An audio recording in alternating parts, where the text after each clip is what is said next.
The only location in the US that is on the border of 4 states is called the Four Corners. A modest monument built in the middle of nowhere shows the exact spot where the states of New Mexico, Arizona, Colorado and Utah meet, and attracts visitors who seem to enjoy straddling simultaneously the territory of 4 states. I'm not sure about the dog though.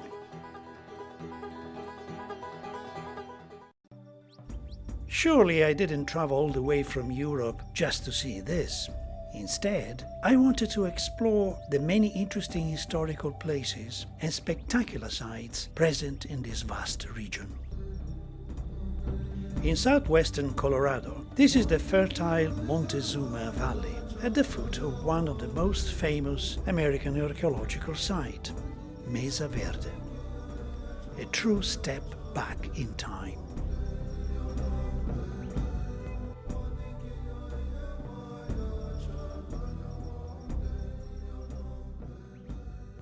Many centuries ago, the ancient foreigners, or Anasazi, as the Navajo called them, lived in this region.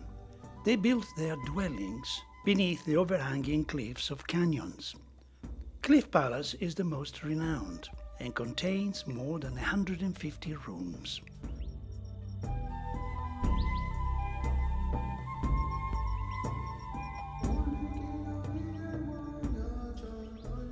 Built between the 12th and the 13th century, made of sandstone, cut and cemented with mud and water.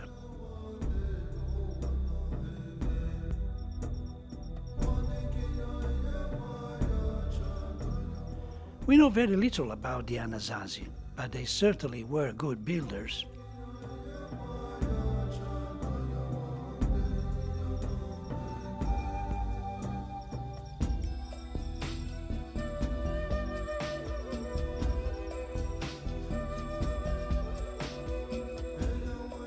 These round objects are the remnants of kivas, subterranean chambers, used for religious and mysterious ceremonies.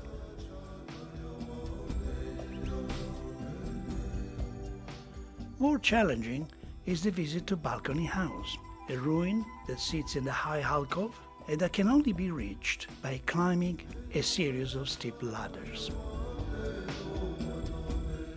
Certainly not for visitors who fear heights or tight places. A classic example of Pueblo architecture.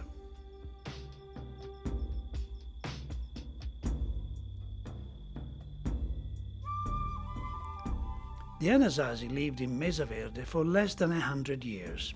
Then, by the year 1300, they vanished, and nobody really knows what happened.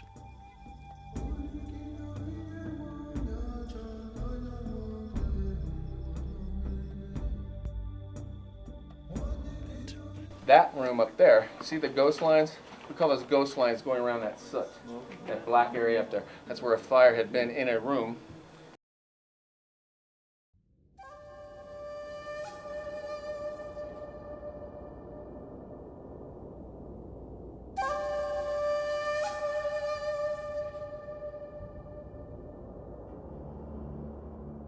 A 1-mile round-trip trail took me to the salmon-colored Butler Wash ruins, which are nestled far under the canyon's rim in a cozy alcove. The constructions have no foundations, but were adapted to the uneven surfaces of rock slabs. The ancient residents of this dwelling must have recognized the magic of this place. In these canyons, the relentless floodwater erosion on sandstone has created deep canyons and eventually natural bridges. The Natural Bridges National Monument contains 3 large bridges. Their names derive from the Hopi Indians, Sipapo, which means the entry to the world for mankind,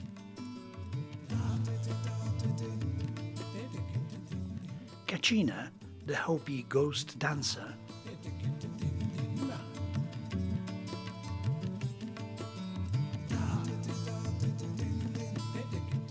and a superb Ovachomo, or rock mound.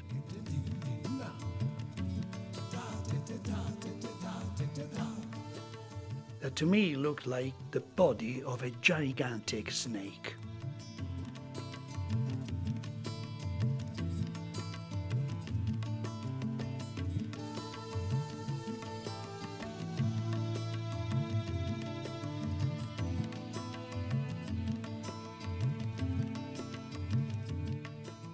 From natural bridges, I followed US 95 to cross the Height Bridge, the northern car bridge across the 300 kilometers long man-made Lake Powell.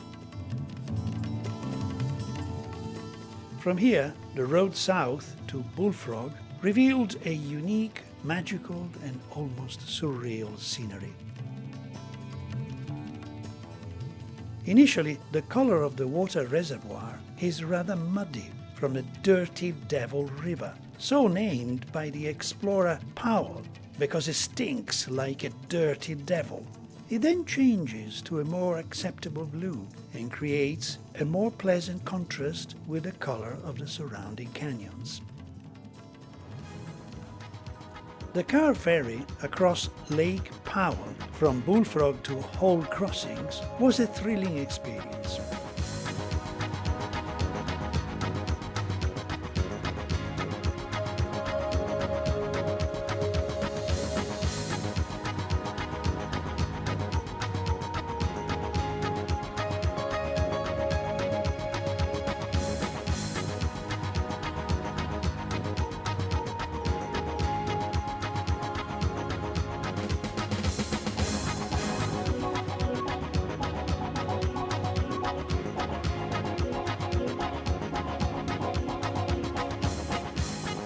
It is also a good shortcut towards the Utah-Arizona border to reach the Moki Duckway Overlook. And stop to enjoy the aerial panoramic view across the Valley of the Gods.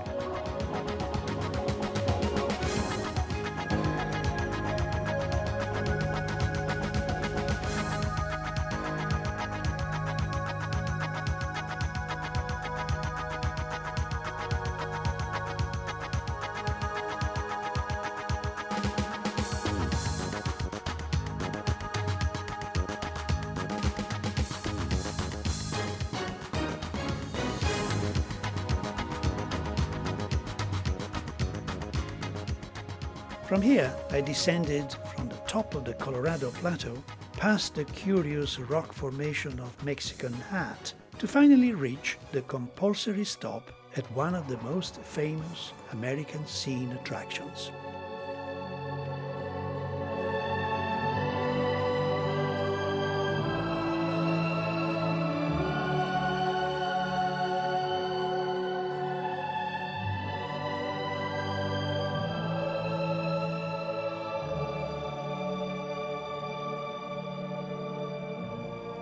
A place where one can enjoy the experience of being surrounded by fabulous mesas, canyons and freestanding rock formations that defy gravity.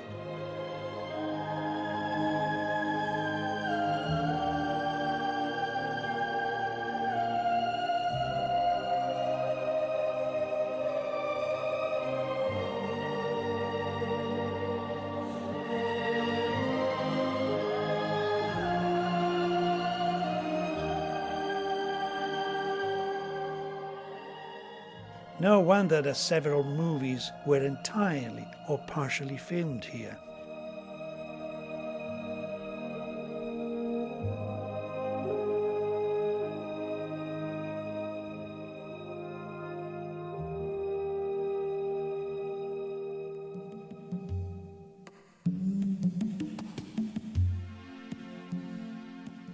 Entering Arizona, I found another interesting archaeological site, the Betatakin ruins of the Navajo National Monument.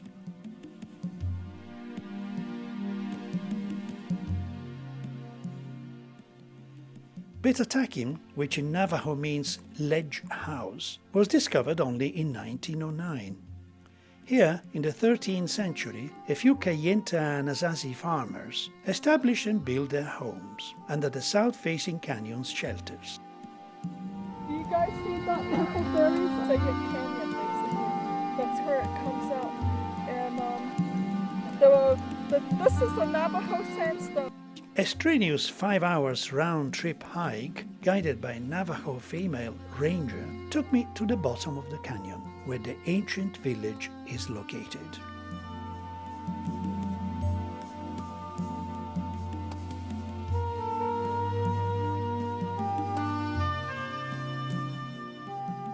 The view from the bottom of the canyon was truly amazing. An alcove 110 meter wide, 136 meter high and 46 meter deep.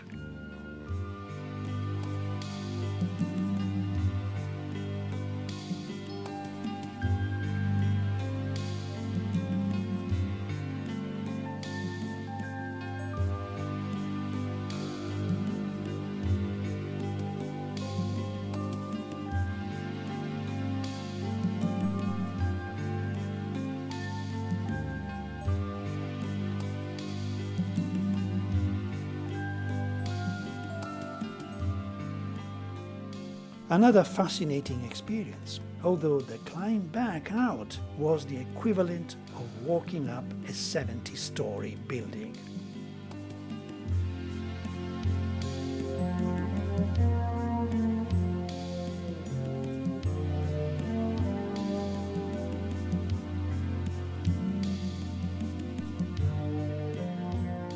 The gigantic Glen Canyon Dam has created Lake Powell, a remarkable man-made achievement. And the lake cruise from Page is the most practical way to reach and see the tallest arch in the world, Rainbow Bridge.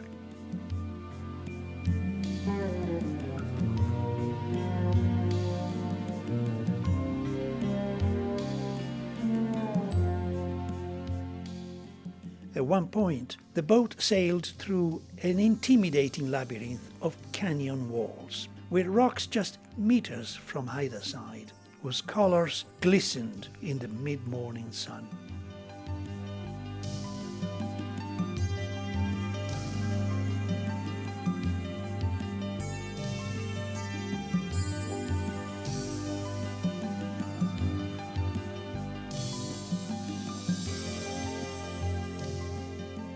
The 88-meter-high bridge is impressive, considerably bigger than what I expected, and cannot be touched or crossed because it is a religious place for the Navajos.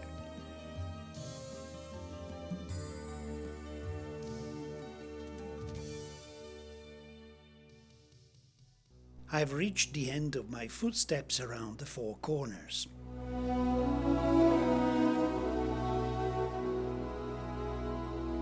For me, a journey through the geological forces which have shaped the region. A carousel of truly spectacular areas of wilderness.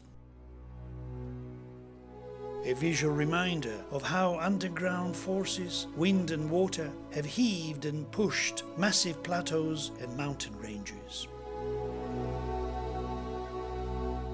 A vision of how rivers and streams have cut directly into large rock.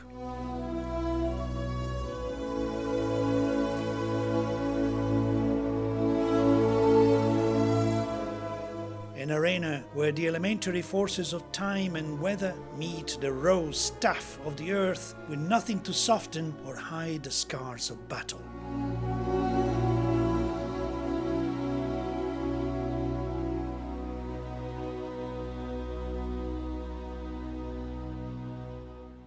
An enigmatic display of the most spectacular traces of Native American civilization left by the vanished Anasazi culture.